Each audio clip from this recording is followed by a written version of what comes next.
Hi, இன்னைக்கு என்ன பார்க்க போகிறோம் தெரியுமா? ஈவினிங் ரொட்டீனை தான் பார்க்க போகிறோம். நம்ம குழந்தைங்க ஸ்கூலுக்கு போயிட்டு வந்தாச்சு. Very good. ஸ்நாக்ஸு லஞ்ச் பாக்ஸில் வந்து கொடுத்துருவாங்க. எப்போவுமே வழக்கமாக இங்கே எடுத்துகிட்டு வந்து வச்சுருவாங்க. என்ன ஸ்நாக்ஸ்லாம் சாப்பிடல போலையே? அம்மா வேணாம்மா, போதும்மா. அவங்க ஏதாவது ஒரு ரீசன் சொல்லுவாங்க. பாஸ்தா செய்யணுமா? கொடுத்தமிச்ச ஸ்நாக்ஸ் சாப்பிடல, பாஸ்தா செய்யணுமா அவருக்கு? சரி. ஆனால் வந்து ரொம்ப நாளாக சீஷி பாஸ்தா தான் செய்கிறேன். சீஷி பாஸ்தா வேணுமா அவருக்கு? ரொம்ப நாளாகவே கேட்டுன்னு இருந்தார் அவர். என்னன்னு பார்த்தீங்கன்னா, கொஞ்சம் வந்து நான் செஞ்சுட்டு மீதி வச்சுருந்தேன் இந்த பேக் பண்ணி. இதை அவன் பார்த்துட்டான். அதுலேருந்து பாஸ்தான்னு கேட்டுருக்காரு.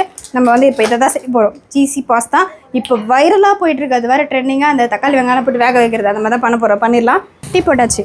நம்மளுக்கும் சேர்த்தே போட்டுக்கணும். இந்த பையன் இருக்கான் பார்த்தீங்களா, இந்த பையனை டீ கேட்பான். அவனுக்கு கிடையாது. ஏன்னா நீ பாஸ்தா சாப்பிட போகிற, அதனால உனக்கு டீ கிடையாது. பாஸ்தா சாப்பிட்டா டீ குடிக்கக்கூடாது, ஏதாவது ஆகிடும். ஆமாம், அப்படியே தண்ணி ஊற்றி டீ குடிச்சிடலாண்ணே. இவங்க வந்து இறங்குற வழியில் உட்காந்துக்கிறதுனால நம்மளால் வந்து இறங்க முடியல. அதனால் இப்படி சைடில் வழியாக இறங்கிட்டோம். இதுதான் வந்து நம்ம கடை. ஃபஸ்ட்டு வந்து ரொம்ப கீழே டவுனாக இருந்துச்சு, சின்னதாக இருந்தது. இப்போ வந்து கொஞ்சம் ஹைட்டு தூக்கி பெருசாக கட்டிட்டோம். ஏன்னா கடைக்கு வரவங்களுக்கு வந்து கொஞ்சம் கம்ஃபர்டபுளாக இருக்கணும். இட்லி கடை போட்டால் கொஞ்சம் ஈஸியாக இருக்கணும்ல, அதுக்காக. இப்போ வந்து நம்ம இந்த செவருக்கு தான் வந்து தண்ணி விட போகிறோம். தண்ணி விட்டு எந்த அளவுக்கு நம்ம தண்ணி விட்டு நம்ம வந்து இதை விட்டுட்டே இருக்குமோ அந்த அளவுக்கு அது ஸ்ட்ராங் ஆகும்னு சொல்லுவாங்க. இப்படிலாம் நீங்கள் ஊஞ்சலாண்டிங்கன்னா அந்த செங்கல் தான் இருப்பீங்க. சுஜன் வேணாம், விளையாடக்கூடாது. இப்போ நம்ம தண்ணி ஊற்றலாமா? இந்த மாதிரி தண்ணி விட்டுட்டே இருந்தோன்னு வச்சுக்கோங்களேன், செவர் நல்லா ஸ்ட்ராங் ஆகும்னு சொன்னாங்க. அதனால காலையில் ஈவினிங் நாங்கள் மாற்றி விட்டுட்ருக்கோம். இவன் நடுவில் எங்களை தொந்தரவு பண்ணினே இருப்பான். என்னப்பா நீ ஏற போறியா? இந்த ஒரே நிமிஷம் சரி அடிச்சிடு.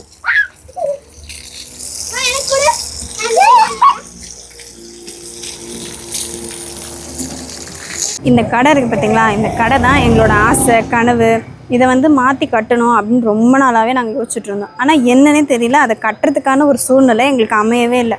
சரி நாளைக்கு இடிச்சிடலாம், நாளைக்கு இடிச்சிடலாம், நாளைக்கு அதுக்கப்புறம் முடிஞ்சிடும் அப்படிலாம் நாங்கள் யோசிச்சுட்டே இருந்தோம். ஆனால் வந்து ஒரு நாள் கூட அதுக்கான ஒரு சூழ்நிலை எங்களுக்கு அமையவே மாட்டேங்குது. நாங்களும் எவ்வளோ ட்ரை பண்ணி பார்த்துட்டோம், ஆளுங்கள்லாம் கிட்டலாம் சொல்லிவிடுவோம். ஆனால் அதுக்கு அந்த டைம் வரும்போது ஏதாவது ஒரு தடங்கள் வந்துடும். இப்படியே போயிட்டு இருந்தோன்னே எங்களுக்கேச்சா வேலைக்கே ஆகாது, இது நடக்காது போல் அப்படிலாம் வந்து நாங்கள் யோசிக்க ஆரம்பிச்சிட்டோம். ஒரு கட்டத்தில் எங்களுக்கு வந்து இது நடக்காது போல் அப்படின்னு சொல்லி நம்பிக்கையே விட்டுருச்சு. சரி வேணாம், இதை விட்டுருவோம், வேறு ஏதாவது வேலை பார்ப்போம் அப்படிலாம் வந்து நாங்கள் பிளான் பண்ண ஆரம்பிச்சிட்டோம். அப்போ தான் அக்கான்னு சொன்னாங்க, நீங்கள் வந்து ஜோசியம் பாருங்கள் அப்படின்னு சொன்னாங்க. சரி ஜோசியம்மா அப்படின்னு கொஞ்சம் யோசிச்சோம். ஏன்னா எங்களுக்கு அதில் நம்பிக்கை இல்லை அப்படிலாம் நாங்கள் சொன்னோம். அப்போ வந்து என்ன சொன்னாங்கன்னா, ஒரு வாட்டி ட்ரை பண்ணி பாருங்கள், எவ்வளவோ செஞ்சிட்டிங்க, இது ட்ரை பண்ணி பார்க்கலான்னொன்னே எங்களுக்குமே சின்ன நம்பிக்கை. சரி ஓகே பண்ணி பார்த்துருவோம், அதில் என்ன தான் இருக்குது என்ன சொல்கிறாங்கன்னு பார்த்துடலாம் அப்படின்னு முடிவு பண்ணி தான் நாங்கள் வந்து என்ன பண்ணோன்னா ஆஸ்ட்ரோடாக்குன்ற ஆப்பை வந்து டவுன்லோட் பண்ணோம். அதில் வந்து ஆஸ்ட்ராலஜர் மீரா கிட்ட தான் நாங்கள் பேசினோம். ஃபர்ஸ்ட் டைம் அவங்கக்கிட்ட பேசும்போதே எங்களுக்கு ஒரு நல்ல நம்பிக்கை வந்தது. அவங்க எங்ககிட்ட கேட்ட ஒரே விஷயம் என்னன்னு பார்த்தீங்கன்னா, உங்களோட டேட் ஆஃப் பர்த், உங்களோட பர்த் ஆஃப் டைம், இது 2 தான் கேட்டாங்க. நான் வந்து என்னோட ஹஸ்பண்டோடு வந்து நம்ம கொடுத்தேன்னா, அவங்க பார்த்துட்டு எடுத்தவொன்னே சொன்னது, நீங்கள் வந்து உங்கள் வீட்டு வேலையில் மனக்குழப்பத்தில் இருக்கீங்களான்னு கேட்டாங்க. அதை கேட்டவுடனே எங்கள் 2 பேருக்குமே பயங்கர ஷாக்கு. எப்படி இது கரெக்டாக சொல்கிறாங்க அப்படின்னு சொல்லிட்டு ரொம்பவே ஷாக் ஆகிட்டோம். சரி அப்புறம் என்ன தான் சொல்கிறாங்கன்னு பார்க்கலான்ட்டு எங்களோட டீட்டெயிலாம் சொல்லும்போது அவங்க வந்து சில பரிகாரம் அதெல்லாம் சொன்னாங்க. அதெல்லாம் நாங்கள் பண்ணோம். அதுக்கப்புறம் வந்து உண்மையிலே சொல்கிறேன், அதுக்கப்புறம் எங்களுக்கு ஒன்றுனா டக்கு நடக்க ஆரம்பிச்சிது.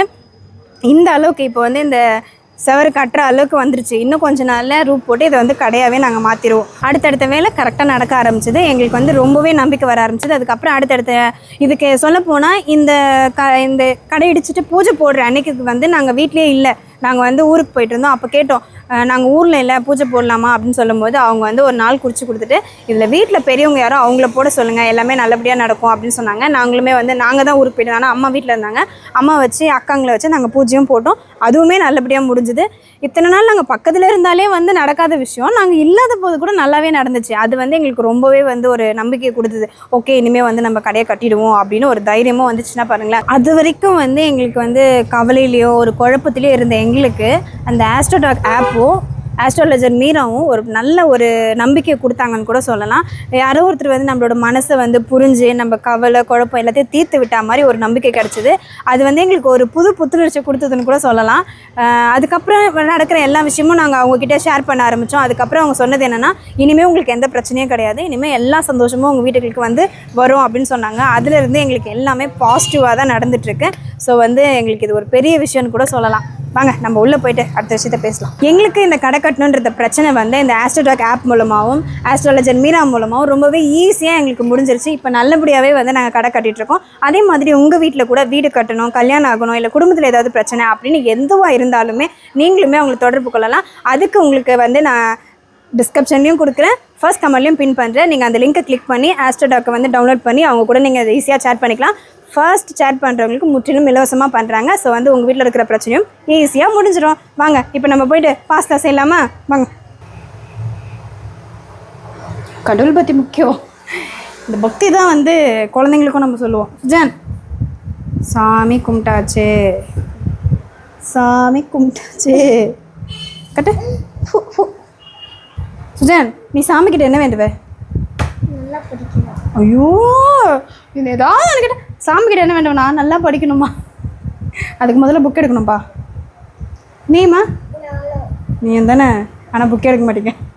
நம்ம வந்து கூட உட்காந்தாதான் அவங்க புக் எடுப்பாங்க. அது வரைக்கும் சொல்லுவாங்கம்மா நீ வாமா நீ வாமான்னுவாங்க. நம்மளுக்கு வேலையே இல்லாத மாதிரி நம்ம வாமா வாமான்னு கூப்பிட்டே இருப்பாங்க. சரி வாங்க நம்ம போய் பாஸ்தா செய்வோம். குழந்தைங்களுக்கு வந்து வந்த உடனே எதுவுமே கொடுக்கல. ரெடி பண்ணிட்டாரு, அதுதான் ஒரு 5 minutes ரெடி ஆகிடும். சுஜான் பாஸ்தா வேணுமா வேணாவா? பாஸ்தா இன்னைக்கு நாளைக்கு செய்யட்டா? ஏன் நாளைக்கு செய்யறேன்டா ப்ளீஸ்டா. எக்ஸாம்டா அக்காவுக்கு. நான் எவ்வளோ பெரிய வாயை திறக்கிறான் அவன். சரி குழந்தைங்க ஆசைப்பட்ட மாதிரி பாஸ்தா அதுக்கு தேவையானதெல்லாம் வந்து ரெடி பண்ணி வச்சுட்டேன். இது வந்து நெட்டில் வந்து ரொம்ப வைரலாக போயிட்டுருக்க பாஸ்தா, ரொம்ப சீக்கிரமாக செய்கிற பாஸ்தா தான். பார்த்துட்டான், அதை பார்த்துட்டேம்மா எனக்கு எதை செஞ்சு கொடு அப்படின்னாரு. சரி ஓகே செஞ்சு தரலாம் அப்படின்னு சொல்லிட்டு எல்லாத்தையும் ரெடி பண்ணி வச்சுருக்கேன். பண்ணிடலாமா? பாஸ்தாவுக்கு தேவையானதெல்லாம் வந்து முன்னாடியே ரெடி பண்ணி வச்சுட்டோம். சரியா, நான் அப்படியே ஸ்டார்ட் பண்ணிடலாம்.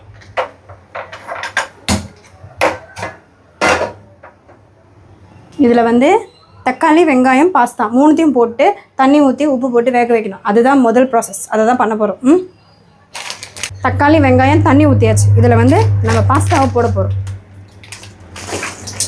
பாஸ்தா போட்டு உப்பு போட்டாச்சு. இதை கொஞ்ச நேரம் நம்ம மூடி வச்சிடலாம். பாஸ்தா வேகணும்ல, அந்த தண்ணிலாம் வெந்து தக்காளி வெங்காயம் ரெண்டுமே வெந்து பாஸ்தா கூட மிக்ஸ் ஆகணும். அது வரைக்கும் நல்லா வேகணும். அதனால தான் உப்பு போட்டு வைத்தாச்சு. இப்போ வந்து அரைக்கிறதுக்கு ஒரு பேஸ்ட் ரெடி பண்ணணும்ல, அதுக்கு வந்து இந்த காஞ்ச மிளகாய் ஒரு 3, கொஞ்சம் பூண்டு, பன்னீர், கொஞ்சம் பால் இதெல்லாம் சேர்த்து நல்லா அப்படியே க்ரீமியாக அரைச்சிட்டு அதில் நம்ம ஊற்றிட்டு அவ்வளோதான் அந்த விறகணும் போட்டு அப்படியே கலந்து கொடுக்க போகிறோம். இதை தான் செய்ய போகிறோம். இது ரொம்ப சிம்பிளாக இருக்கும். நாங்கள் அதனால தான் இதை நம்ம செய்கிறோம். இப்போ வந்து பாஸ்தா நல்லா வெந்துட்டுருக்கு. தக்காளி வெங்காயம் பாஸ்தா கூடவே கொஞ்சம் தண்ணி ஊற்றுறதுனால நல்லா வெந்துகிட்டே இருக்குது. அந்த பாஸ்தா நல்லா அந்த தண்ணியெல்லாம் இழுத்து வெந்ததுக்கப்புறம் நம்ம வந்து என்ன பண்ண போகிறோம்னா இதில் வந்து பன்னீர், காஞ்ச மிளகாய், பூண்டு, பால் மூணுத்தையும் போட்டு அரைக்க போகிறோம். இதுலேயே நம்ம கொஞ்சம் உப்பு சேர்த்துக்க போகிறோம். சரியா, இப்போ இதை நம்ம வந்து க்ரீமியாக அரைச்சி எடுத்துகிட்டு வரணும். அதுக்கு இன்னும் கொஞ்சம் பன்னீர் போட்டுக்கலாம். இப்போ வந்து அரைச்சி எடுத்துட்டோம். அரைச்சி எடுத்ததை இந்த மாதிரி திக்காக்கி வச்சுருக்குறோம். இதில் ஊற்றி பாஸ்தாவை ரெடி பண்ணி குழந்தைங்களுக்கு கொடுக்க போகிறோம். ஓகேவா, அவ்வளோதான். இதுக்கு மேலே அந்த அரகணம் தூவணும்னு சொன்னோம்ல, அதை மட்டும் தூவி கொடுத்துட்டு போகிறோம். Okay ready. இப்போ வந்து ஆல்மோஸ்ட் வந்து ரெடி ஆகிடுச்சு. நம்ம மேலே வந்து அந்த அரகணம் போட்டிருக்கோம். அது பார்க்கும்போதே அப்படி கலர்ஃபுல்லாக சூப்பராக இருக்குது. இதை சுஜன் தான் செலக்ட் பண்ணார். அவர் சாப்பிட்றாரா இல்லையா? சாப்பிடலனா தான் இருக்குது. கஷ்டப்பட்டு செஞ்சுருக்குறோம். அது டேஸ்ட் எப்படி இருக்குதுன்னு அவங்க தான் கேட்க போகிறோம். சொல்கிறேன், என்ன பார்க்கலாமா? பார்க்கும்போதே அப்படியே செம சூப்பராக வருது இல்லை? அவ்வளோதாங்க. இப்போ இந்த ஸ்நாக்ஸை வந்து ஸ்நாக்ஸ் இல்லை, இவங்க ஈவினிங் டிஃபனே இதை தான் சாப்பிடுவாங்கன்னு நினைக்கிறேன். இதை சாப்பிட்டு முடிச்சுட்டு நம்ம குழந்தைங்க வந்து நாளைக்கு வீக்லி டெஸ்ட் இருக்குது. அந்த டெஸ்ட்டுக்கு படிக்க வைக்க போகிறோம்.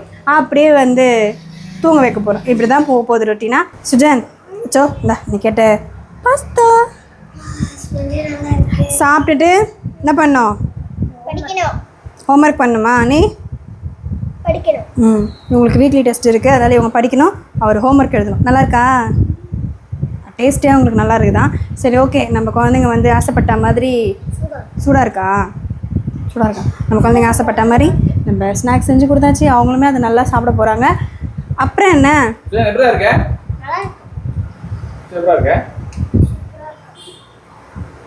ஓகே